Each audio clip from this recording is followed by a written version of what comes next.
ধরি আমার একটি xy তল আছে এবং এখানে একটি পথ আছে এবং এটা হচ্ছে y অক্ষ এবং এটা x অক্ষ আর আমার পথটা দেখতে এরকম হবে। তো ধরি এটা একটি বিধি নিরপেক্ষ পথ। তো আমরা ঘড়ির বিপরীত দিকে যাচ্ছি। এভাবে আমরা এই পথ ধরে আমরা এই পথকে বলতে পারি যে আমরা এই ঘড়ির বিপরীত দিকে যাচ্ছি এবং আমরা এই পথকে বলতে পারি যে এটা c। তো ধরি যে আমরা একটি ভেক্টর ক্ষেত্র আছে এবং আমাদের এই ভেক্টর ক্ষেত্র একটু আলাদা, আমরা এটাকে বলবো p। p of xy এর শুধু i উপাংশ আছে এবং এর সব ভেক্টর কেবল i ইউনিটের ভেক্টর গুণনীয়ক। তাহলে এই p, এই বড় হাতের p xy গুণ এই ভেক্টর একক i এবং এখানে কোনো j উপাংশ নেই। আমাদের এই ভেক্টর ক্ষেত্রে এটা দেখলে যে এই সবগুলি ভেক্টর আমাদের i ভেক্টর এককের গুণনীয়ক, অথবা এরা ঋণাত্মকও হতে পারে, তো তারা এই দিকেও যেতে পারে, কিন্তু এগুলি বাঁকাভাবে বা উপর দিকে যাবে না। তো এরা কেবল বাম থেকে ডানে অথবা ডান থেকে বামে যেতে পারে। তো এই ভেক্টর ক্ষেত্রটা দেখতে এরকম হবে। এখন আমি যা করতে চাই তা হলো যে আমি একটি বদ্ধ ফাঁসে একটি রৈখিক সমাকলন করতে চাই এই p ডট dr এর জন্য। এখন এটা হচ্ছে একটি সাধারণ পন্থা এই রৈখিক সমাকলন করার জন্য। এখন দেখো যে এই dr হলো dr সমান সমান dx গুণ i যোগ dy গুণ j ভেক্টর একক। এখন তুমি হয়তো বলবে যে এটা কি dx ভাগ dt গুণ dt হবে না? আচ্ছা, আমি এখানে লিখে রাখছি যে এটাকে dr সমান সমান dx ভাগ dt গুণ dt i যোগ dy ভাগ dt গুণ dt, যে এভাবে লেখা যায়। কিন্তু এখানে তোমার এই ডিফারেন্সিয়াল dt আর dt এগুলি কাটাকাটি চলে যায় এবং তোমার কাছে শুধু থাকে dx এবং dy। তো আমরা এটা একাধিকবার দেখিয়েছি, এখন আমি এটাকে এমনই রেখে দিব। তা আমি হয়তো সাবধান থাকলে এই তৃতীয় প্যারামিটার নিয়ে কাজ করতে হবে না। তাহলে আমরা এটাকে এভাবেই দেখি যে dx এবং dy। তাহলে এই ইন্টিগ্রালকে একটি রৈখিক সমাকলন হিসেবে লেখা যায় এই বক্ররেখা c এর জন্য। তো চলো আমরা এটা এখানে করি যে এই পথ বা এই বক্ররেখা c এর রৈখিক সমাকলন p ডট dr এর জন্য। তো এখন আমরা এই উভয়ের i এর উপাংশের সহগের গুণ নিব। তাহলে আমরা পাচ্ছি, আচ্ছা আমি এটা সবুজ দিয়ে করি, না আমি এটা বেগুনি দিয়ে করি, হ্যাঁ। তাহলে আমরা পাই যে p of xy গুণ dx যোগ, আচ্ছা তো এখানে কোনো জিরো, এখানে কোনো j উপাংশ নেই, তো এটা শুধু 0 গুণ dy। তাহলে এটা 0, তো এটা লিখতে হবে না। তাহলে আমাদের এটা সরল হয়ে গেল যে আমাদের শুধু এই রৈখিক সমকলনটা করলেই হবে। এখন আমি বলছি যে আমরা যদি ঠিকভাবে করি তাহলে আমাদের এই তৃতীয় কোনো চলক t দিয়ে এখানে কাজ করতে হবে না। তাহলে আমরা কেবল x এর ভিত্তিতে এই সমাকলনের সমাধান করতে পারবো। তাহলে দেখি যে আমরা এটা করতে পারি কিনা। তাহলে আমরা প্রথমে সর্বোচ্চ আর সর্বনিম্ন x টা বের করি। এটা দেখতে আমাদের সর্বনিম্ন x এর মতো লাগছে, তো এটাকে আমরা a বলি, এবং এটাকে আমাদের সর্বোচ্চ x এর মতো লাগছে, তো এটাকে আমরা b বলি। হ্যাঁ, আমরা যেটা করতে পারি, আমরা এই রেখাকে x এর দুটি ফাংশনে ভাগ করতে পারি। তো এটা হচ্ছে y of x। তাহলে এই নিচেরটাকে আমরা বলি যে y1 of x, এবং এটা একটি সাধারণ একটি বক্ররেখা এবং আমরা একটি সাধারণ ক্যালকুলাসের সমস্যা করছি। তো এটা হচ্ছে f of x। তাহলে আমাদের এটা হবে y2 of x।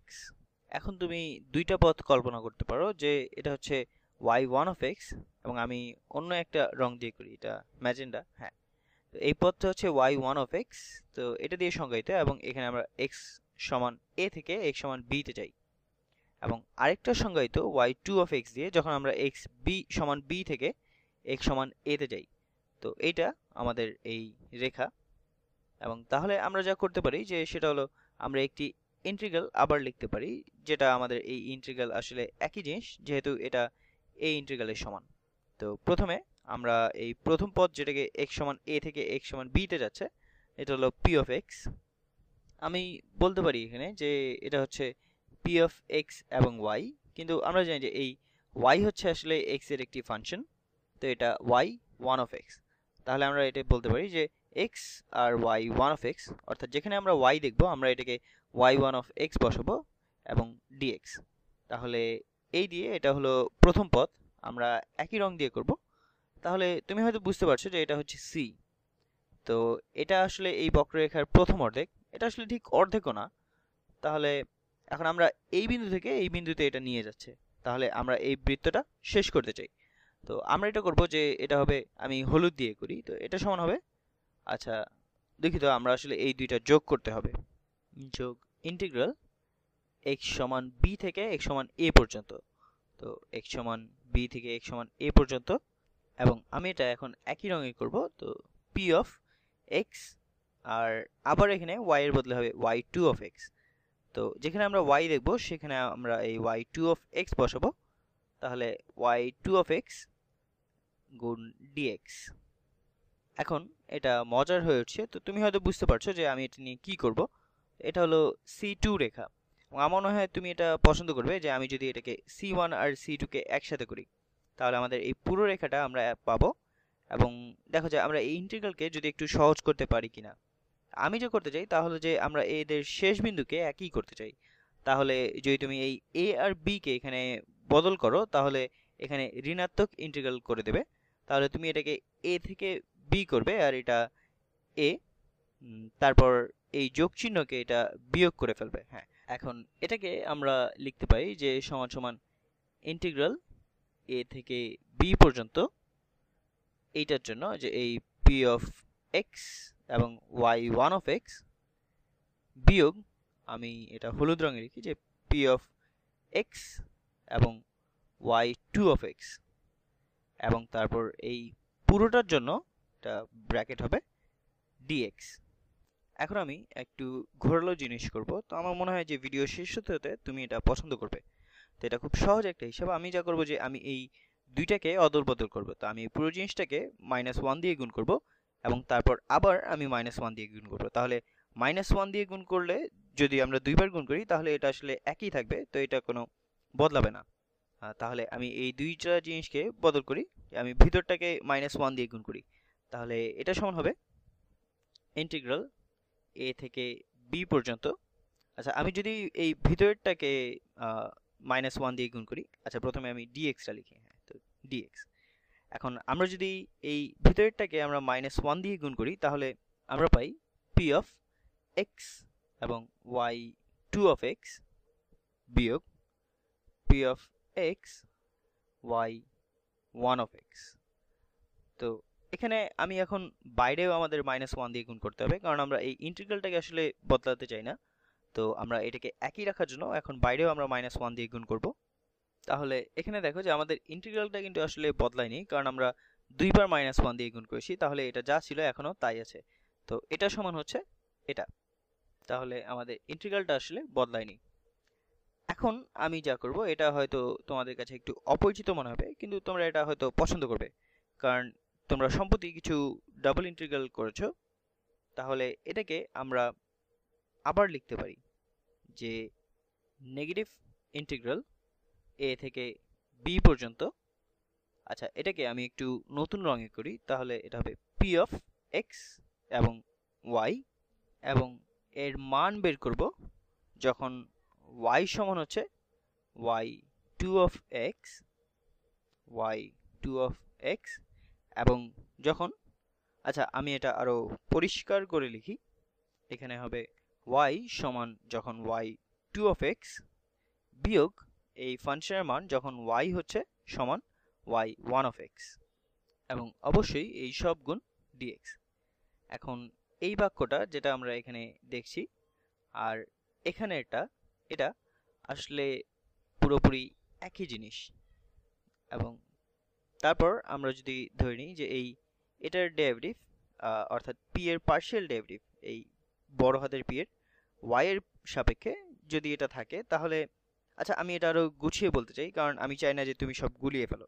তো আমি এটাকে আবার এখানে বাইরে লিখি, এই বাইরের ইন্টিগ্রালটা।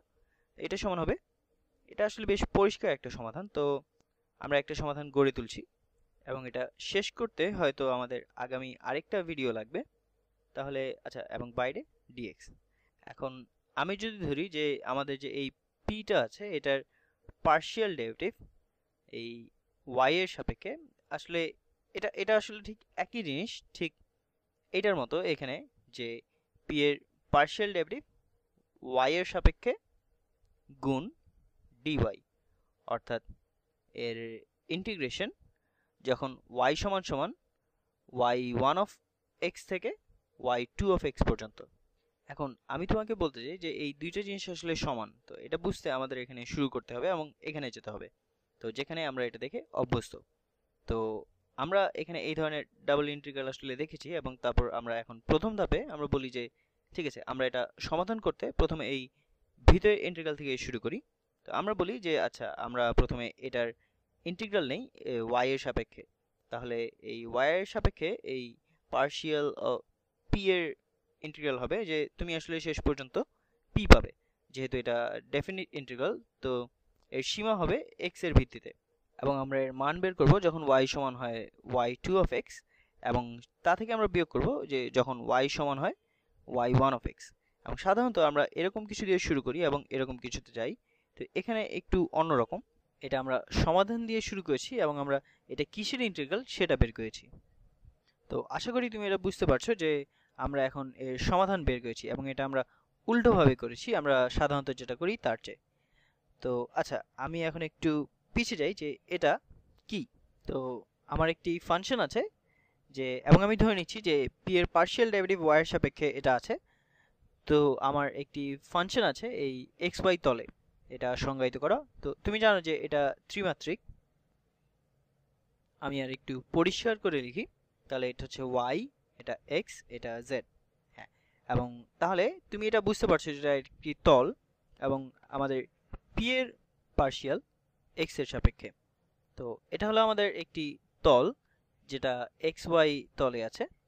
তো এখন আমরা কি করব, আমরা এটাকে ডাবল ইন্টিগ্রাল করছি এই তলের জন্য, এবং এর সীমা হলো যে y সমান y1 অফ x থেকে y2 অফ x পর্যন্ত। তাহলে তোমার ওই বক্ররেখাটি আছে এবং এটা y2 হলো উপরে এবং y1 হলো নিচে, এবং আমরা আসলে এর উপরের যে আয়তন, এই উপরের আয়তনটা আমরা আসলে এখানে বের করছি। এটা তুমি এভাবে চিন্তা করতে পারো যে এর ভিত হবে এই ভিতরের এই ক্ষেত্রফলটা যেটা এই বক্ররেখার মাঝে আছে, তো এই ক্ষেত্রফলটা, এবং এর উচ্চতা হলো এই p এর পার্শিয়াল y এর সাপেক্ষে। তাহলে এই উচ্চতা হলো যে p এর পার্শিয়াল y এর সাপেক্ষে। তো এটা আমার জন্য আঁকাটা আসলে একটু কঠিন, তো এটা এক ধরনের আয়তন। এবং এখন আসল সমাধান হলো যে আচ্ছা, এই আসল সমাধান এই এলাকাকে আমরা যদি r বলি, তো আমাদের এই রৈখিক সমাকলনকে আমরা আর একটু সহজ করলাম। এটা আসলে একটু অসাধারণ ছিল কারণ এটা শুধু x উপাংশ ছিল এই ভেক্টর ক্ষেত্রে। তো এটাকে আমরা সরল করলাম এই রৈখিক সমাকলনকে। আচ্ছা, আমার এইটা লেখা উচিত কারণ এটা হচ্ছে আমার আসল সমাধান। আমরা এইমাত্র প্রমাণ করলাম যে এই ক্লোজড ইন্টিগ্রাল বা বদ্ধ সমাকলন এই বক্ররেখা c এর জন্য হচ্ছে p অফ x এবং y গুণ dx। তো এটা সমান হচ্ছে, আমরা এইমাত্র প্রমাণ করলাম যে এটা সমান হচ্ছে এই ডাবল ইন্টিগ্রাল এই পুরো r এলাকাটা জুড়ে, তো r এলাকা জুড়ে p এর পার্শিয়াল y এর সাপেক্ষে এর জন্য, এবং গুণ dy গুণ dx, অথবা আমরা এটাকে লিখতে পারি যে গুণ dA, বা তুমি যা ইচ্ছে তাই লিখতে পারো। তো এটা হচ্ছে ডাবল ইন্টিগ্রাল এই r এলাকা জুড়ে। তো এখানে পরিষ্কার ব্যাপারটা হলো যে এখানে আসল সমাধান হলো যে এই ভেক্টর ক্ষেত্রে আমাদের কেবল x উপাংশ আছে যেটার রৈখিক সমাকলনকে এই এলাকার উপরের ডাবল ইন্টিগ্রালের সাথে সংযুক্ত করতে পেরেছি। তো এখানে আসলে আসল জিনিস বলে গেছি, তো এখানে একটি ঋণাত্মক চিহ্ন আছে, এখানে নেগেটিভ চিহ্ন হবে, তাহলে বিয়োগ। আমরা এখানে বিয়োগটা বসাতে পারি অথবা এখানে বসাতে পারি। তো তুমি আসলে ধারণা পেয়েছো। তো এখন আমি আগামী ভিডিওতে এই ভেক্টর ক্ষেত্র নিয়ে একদম একই জিনিস করব, শুধু সেখানে y ভেক্টর দিকে হবে।